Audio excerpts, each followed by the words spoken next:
Hello, कैसे हैं आप लोग। उम्मीद करते हैं अच्छे होंगे। दोस्तों, इस वीडियो में साइंस प्रैक्टिस सेट पेपर देखने वाले हैं। यह वीडियो बीपीएससी ट्री 4.0 के लिए अत्यंत आवश्यक है, तो आप लोग लास्ट तक जरूर बने रहेंगे। यदि इसके अलावा यदि आप मैथ, लैंग्वेज यानी qualifying paper, English and Hindi, उसके बाद यदि आप जो है जीके जीएस प्रीवियस ईयर या प्रैक्टिस सेट पेपर देखना चाहते हैं तो आप प्लेलिस्ट के जरिए देख सकते हैं। तो चलिए शुरू करते हैं। शुरू करने से पहले यदि आप नए हैं तो चैनल को सब्सक्राइब कर लीजिए, बेल आइकन को प्रेस कर दीजिए और एक बार वीडियो को शेयर कर दीजिए। फर्स्ट है कि निम्नलिखित में से कौन सा पद विद्युत परिपथ में विद्युत शक्ति का प्रतिनिधित्व नहीं करता है। तो चूंकि आई बराबर क्या होता है, भी बट्टा आर। ठीक है, आई बराबर भी बट्टा आर। तो यहाँ पे अब भी बराबर क्या होता है, भी बराबर होता है आई आर। भी बराबर क्या होता है, आई आर। तो यहाँ पे यदि हम रखें आई आर, ठीक है, आई आर, भी बराबर होता है आपको आई आर। तो अब देखिए पी बराबर जो हो जाएगा यहाँ पे भी स्क्वायर बाय आर। पी बराबर जो हो जाएगा क्या हो जाएगा, भी स्क्वायर बाय आर, भी स्क्वायर बाय, या फिर पी बराबर क्या होगा, या फिर पी बराबर होगा आई स्क्वायर। पी बराबर आई स्क्वायर आर। ठीक है, पी बराबर जो हो जाएगा ये हो जाएगा आई स्क्वायर आर। तो यहाँ पे दूसरा ऑप्शन, ठीक है, दूसरा ऑप्शन जो है ये जो है शक्ति का प्रतिनिधित्व नहीं करता है। ठीक है, नहीं करता है। तो यहाँ पे हो जाएगा P बराबर आई स्क्वायर आर। नेक्स्ट क्वेश्चन देखिए।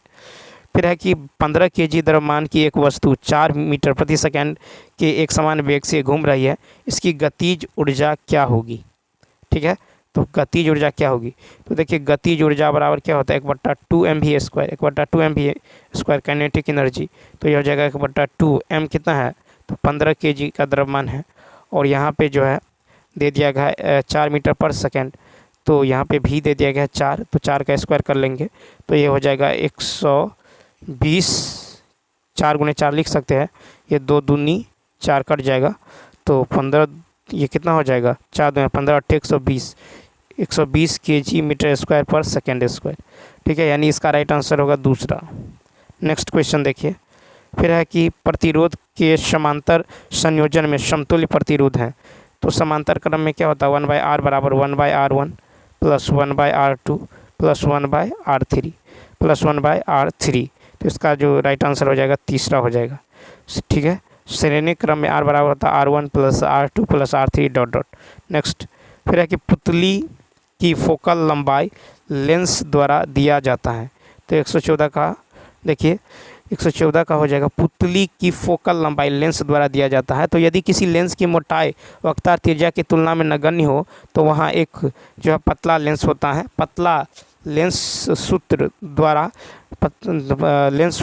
क्या होता है, 1/f बराबर 1/v माइनस 1/u, जहाँ f क्या है, f है फोकस दूरी। ठीक है, f क्या है, फोकस दूरी है। v है ऑप्टिकल केंद्र की छवि की दूरी, या u है ऑप्टिकल केंद्र से वस्तु की दूरी। तो इसका जो राइट आंसर हो जाएगा ये हो जाएगा फर्स्ट, क्या हो जाएगा फर्स्ट, 1/f बराबर 1/v माइनस 1/u। नेक्स्ट है कि लकड़ी, लोहे व मोम के समान आकार के टुकड़े को समान ऊंचाई से पृथ्वी पर गिराया जाता है, कौन सा टुकड़ा सर्वप्रथम पृथ्वी की सतह पर पहुँचेगा। तो देखिए लकड़ी, लोहे तथा मोम के आकार समान है, परंतु लोहे का द्रव्यमान सर्वाधिक होगा। ठीक है, लोहे का द्रव्यमान सर्वाधिक है, तो इसका जो तीसरा ऑप्शन होगा लोहा हो जाएगा। ठीक है, तो लकड़ी, लोहे तथा मोम के आकार समान है परंतु लोहे का द्रव्यमान सर्वाधिक है, अतः पृथ्वी की तरफ जो है लगने वाला गुरुत्वाकर्षण त्वरण जी समान होगा, क्योंकि माध्यम वायु है। ठीक है, माध्यम क्या है, वायु है। तो यहाँ पे जो है पहुँच जाएगा आपको, तो सर्वप्रथम पृथ्वी की सतह पर पहुँचेगा लोहा। नेक्स्ट 16 देखिए। कहता क्या मुख्य कारण है कि एक आँख की अपेक्षा 2 आँख का होना जो है अधिक उपयुक्त है। 116। तो देखिए तीसरा ऑप्शन देख लीजिए, तीसरा ऑप्शन, इस कारण से दूरी व गहराई का एहसास होता है। तो एक आँख की अपेक्षा दोनों आँखें का होना जो है अधिक उपयुक्त है, क्योंकि इस कारण से उसे दूरी तथा गहराई का एहसास होता है। ठीक, एक आँख से देखने पर कॉर्निया में आवश्यक मात्रा में प्रकाश नहीं पहुंच पाता है, जिससे देखने में कठिनाई होती है। नेक्स्ट 117। कहता प्रिज्म का कोण 60 डिग्री है, प्रिज्म के पदार्थ के अपवर्तनांक √2 है, एक किरण 45 डिग्री के कोण पर आपतित होती है, निर्गत किरण द्वारा बना कोण क्या होगा। तो देखिए निर्गत किरण द्वारा बना कोण जो हो जाएगा यहाँ पे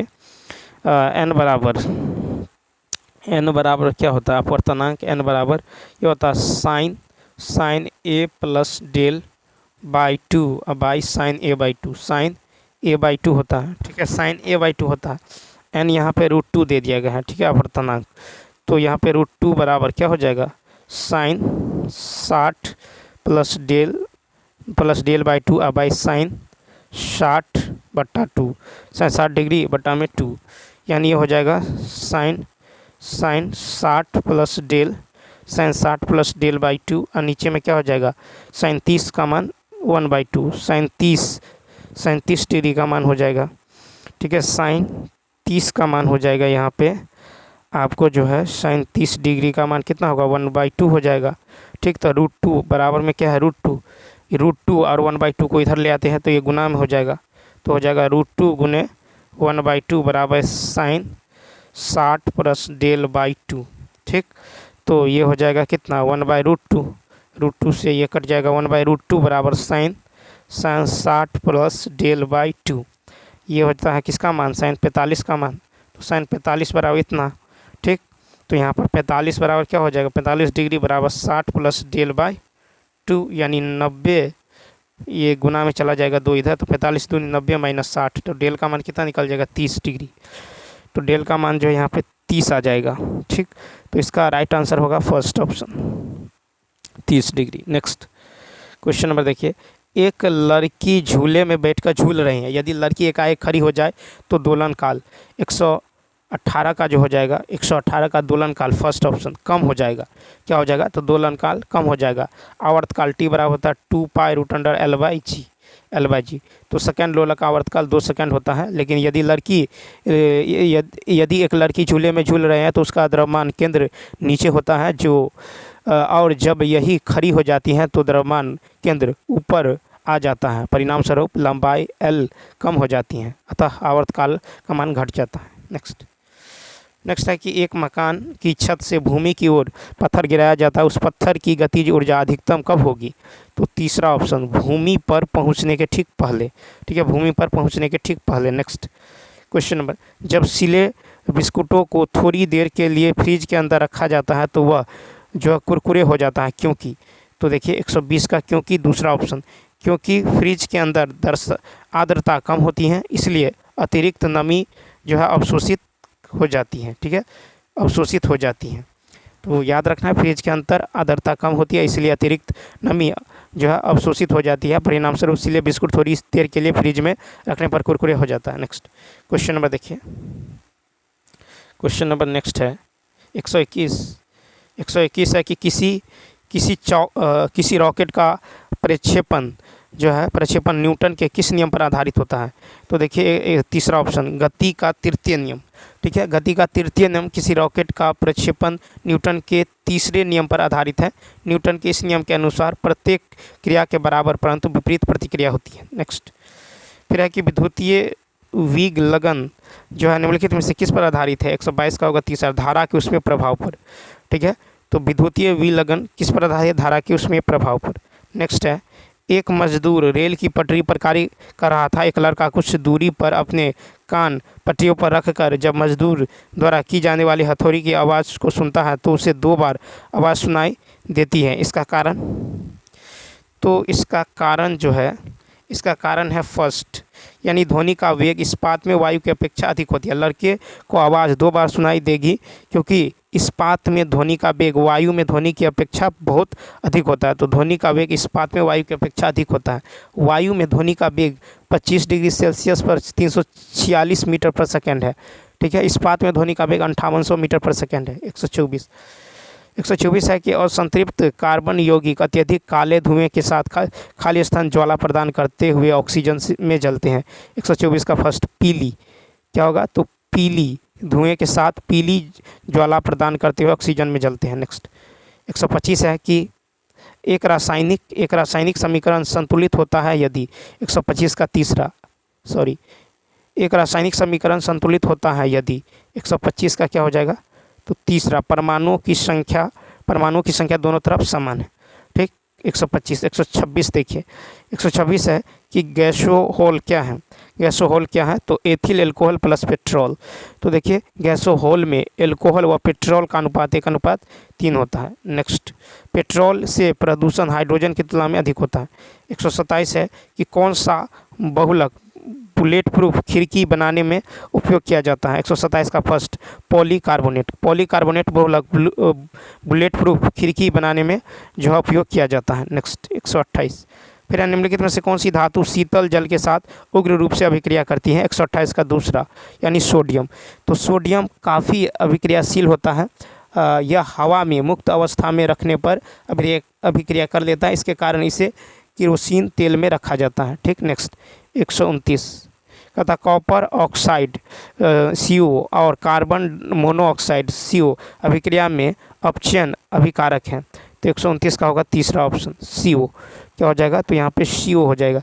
तो देखिए CO अवकारक है क्योंकि यहाँ कार्बन मोनोऑक्साइड का ऑक्सीकरण हो रहा है तथा ऑक्सीजन संख्या का मान बढ़ रहा है। नेक्स्ट 130 नंबर देखिए, फिर Fe प्लस CuSO4, ये होता है FeSO4 प्लस CO। दी गई अभिक्रिया खाली स्थान का एक उदाहरण है।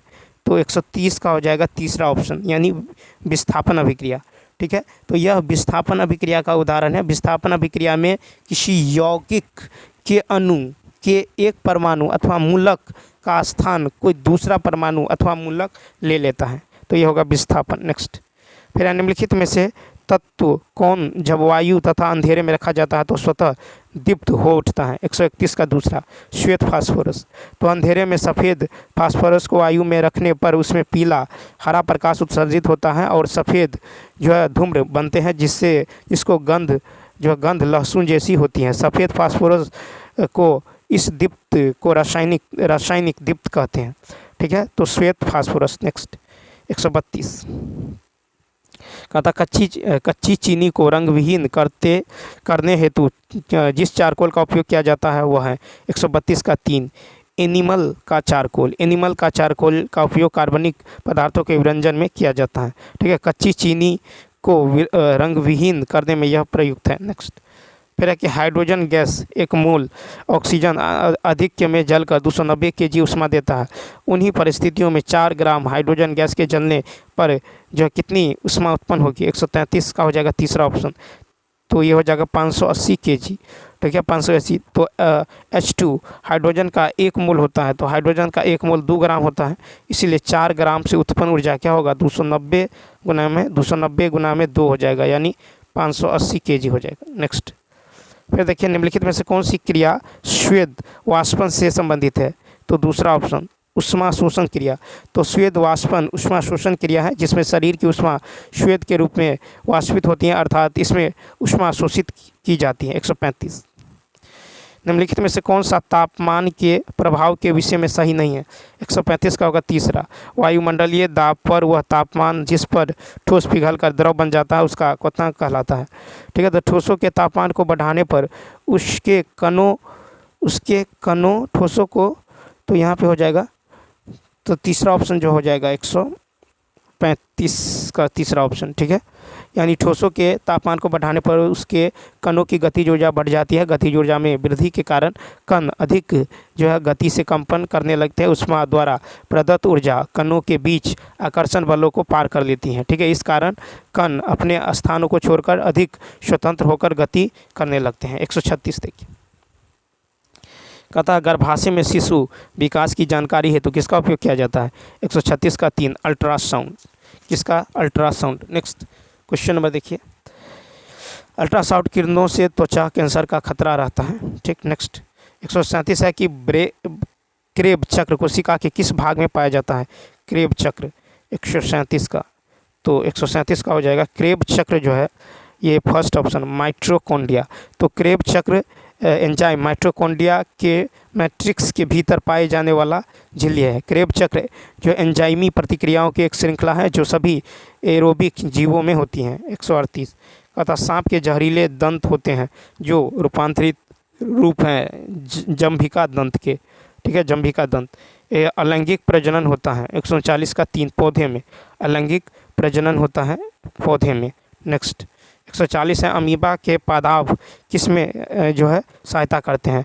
140 139 का क्या हो जाएगा, तो 139 का आपको हो जाएगा दूसरा ऑप्शन। देखिए 139 यानी अलैंगिक प्रजनन होता है, अलैंगिक प्रजनन होता है, ये दूसरा ऑप्शन। कम विकसित जानवरों और पौधे में, सॉरी 139 का दूसरा हो जाएगा।